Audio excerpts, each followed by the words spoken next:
عنده إصابة هيك صغيرة. إصابة إياد مجداد بقدمه.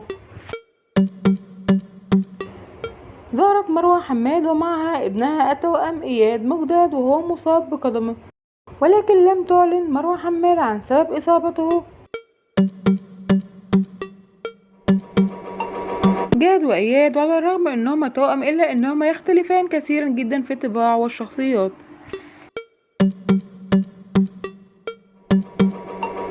إياد مجداد والذي تصفه أمه مروة حماد دائما بأنه حنون جدا، أما عن جاد فهو يختلف كثيرا جدا عن إياد، فهو يحب عصومي كثيرا جدا ويتعامل مع الجميع بعمر أكبر من عمره.